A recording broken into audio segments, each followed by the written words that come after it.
సేడిస్ట్ అంటే ఎవరు అని. సేడిజం అంటే ఏమిటి అని ఇదే పెద్ద మనిషి చంద్రబాబు నాయుడు అడుగుతా ఉన్నా. అయ్యా చంద్రబాబు, సేడిస్ట్ అంటే ఎవరు అని, సేడిజం అంటే ఏమిటి అని చెప్పి చంద్రబాబు నాయుడు గారిని అడుగుతా ఉన్నా. ఒకరికి మంచి జరుగుతా ఉంటే చూడలేని వాడు సేడిస్టు అంటే. పేదవాడు పెద్దవాడు అవుతా ఉంటే ఓర్వలేని వాడు సేడిస్టు అంటే. పేదలకు ఇల్లు కట్టించడం కోసం ప్రభుత్వం స్థలాలు పేదలకు ఇస్తా ఉంటే ఆ స్థలాలను అడ్డుకునేందుకు కోర్టుకు వెళ్ళి మరి అడ్డుకునే వాడిని సేడిస్టు అంటారు. వ్యవసాయం దండగా అని మాట్లాడిన మనిషిని సేడిస్టు అంటారు.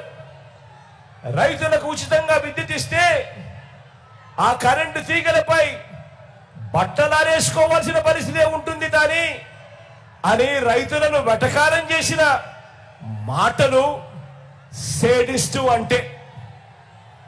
సేడిస్టుకు అర్థం తాను ముఖ్యమంత్రి స్థానంలో ఉంటూ తానే అలా మాట్లాడితే ఆ ఎస్సీలను, ఆ బీసీలను, ఆ ఎస్టీలను, ఆ మైనారిటీలను కించపరుస్తూ తానే మాట్లాడితే గ్రామాల్లో వాళ్ళ పరిస్థితి ఏమిటి అని కూడా ఆలోచన చేయకుండా దళితులుగా పుట్టాలని ఎవరైనా కోరుకుంటారా అని ఆ ఎస్సీలను అవమానించిన చంద్రబాబు దీనిని సేడిస్టు అంటారు.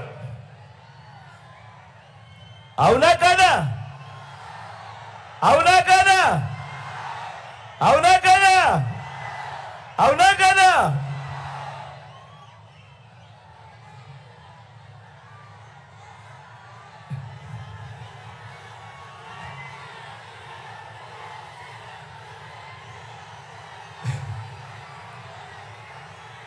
పేదలకు మంచి జరిగిస్తూ ప్రభుత్వ బడులలో ఇంగ్లీష్ మీడియం పెడుతుంటే అడ్డుకునే అక్కసు వెలుగక్కిన బాబు ఇంతకన్నా పెద్ద సేడిస్టు ప్రజాస్వామ్య చరిత్రలో ఎవరైనా ఉంటారా అని అడుగుతా ఉన్నాను.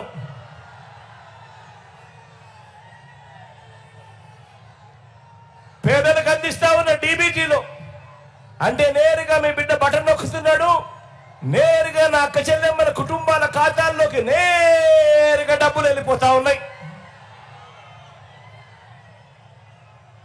నేరుగా మీ బిడ్డ అందించే ఈ స్కీముల వల్ల పేదలకు మంచి జరుగుతా ఉంది అని తెలిసినా కూడా ఆ పేదలకు మంచి జరగకూడదు అని రాష్ట్రం శ్రీలంక అయిపోతుంది జగన్ మాదిరి బటన్ నొక్కితే అని చెప్పి దేశమంతా దిక్కుమాలిన ప్రచారం చేసిన బాబు నిన్ను సేడిస్ట్ అనక ఇక ఏమనాలి అని చెప్పి సందర్భంగా అడుగుతా ఉన్నాను చంద్రబాబును. గొప్ప సేవాభావంతో ఇంటింటికి ప్రభుత్వ పథకాలను చేరవేస్తా ఉన్న వాలంటీర్లను కించపరుస్తూ మూటలు మోసే వాళ్ళని, ఇంట్లో మగవాళ్ళు లేనప్పుడు తలుపులు కొడుతున్నారని, ఆంబోతుల్లా పడుతున్నారని, ఇళ్లల్లో చొరబడుతున్నారని, అమ్మాయిలను ట్రాఫికింగ్ చేయిస్తున్నారని సేవ చేస్తున్న వారి మీద నీచంగా మాట్లాడిన నువ్వు నీ గ్యాంగు అంత సేడిస్టులు కాకపోతే మరి ఏమరయ్యా మీరు అడుగుతా ఉన్నాను ఇదే పెద్ద మనిషి చంద్రబాబు నాయుడు. మన ప్రభుత్వం వల్ల తనకు మేలు జరిగింది అని చెప్పినందుకు, మన ప్రభుత్వం వల్ల తనకు మేలు జరిగింది అని చెప్పినందుకు నా చెల్లెమ్మను గీతాంజలిని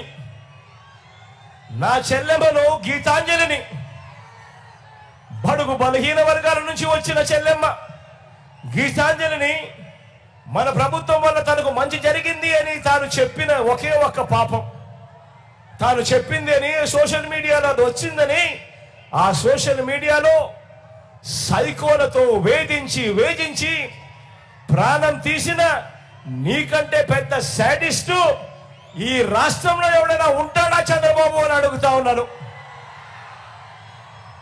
ఇలా ఇలా ఇలా ఇలా ఇలా ఇలా ఇలా ఇలా ఇలా ఇలా ఇలా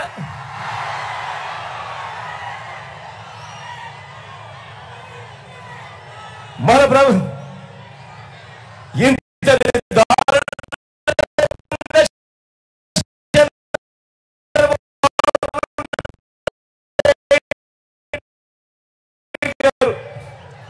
మరి ఇలాంటి వ్యక్తి, ఇంత దారుణమైన వ్యక్తి 14 ఏళ్ళు సీఎంగా చేసి కూడా తన పేరు చెబితే ఒక్కటంటే ఒక్క మంచి కూడా గుర్తుకొస్తుందా అని అడుగుతా ఉన్నా నేను మిమ్మల్ని అందరినీ కూడా.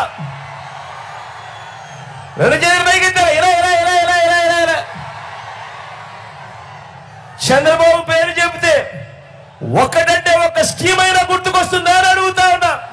ఇలా ఇలా ఇలా ఇలా ఇలా 14 ఏళ్ళు ముఖ్యమంత్రిగా చేసిన తర్వాత తన పేరు చెబితే ఒక్కటంటే ఒక మంచి గాని, ఒకటంటే ఒక స్కీము గాని పేదలకు గుర్తుకొచ్చే పరిస్థితే లేని ఈ బాబు, ఈ చంద్రబాబు మనకు ప్రత్యర్థి. ఈ చంద్రబాబు మనకు ప్రత్యర్థి. మరో వంక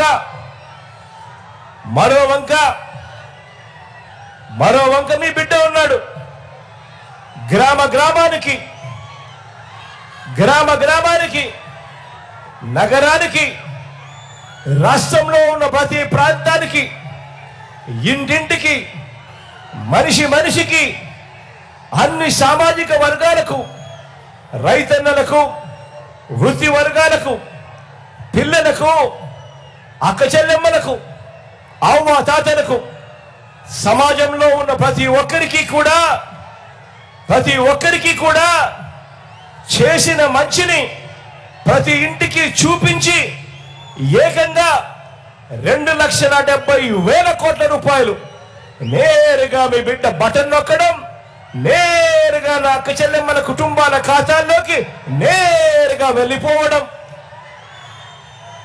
ఇంత డబ్బు నా అక్క చెల్లెమ్మల కుటుంబాల ఖాతాల్లోకి నేరుగా పంపించిన మీ బిడ్డ మేనిఫెస్టోలో ఎవరైనా కూడా గతంలో చూసిన పరిస్థితులు ఏమిటి అనంటే, ఎన్నికలప్పుడు మేనిఫెస్టో చెప్తారు, ఎన్నికలప్పుడు రంగురంగుల ఆశలు కల్పిస్తారు.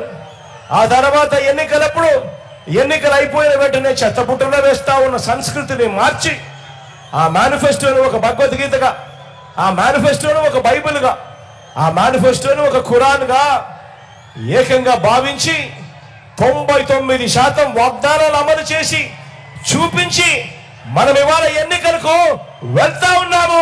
సిద్ధం.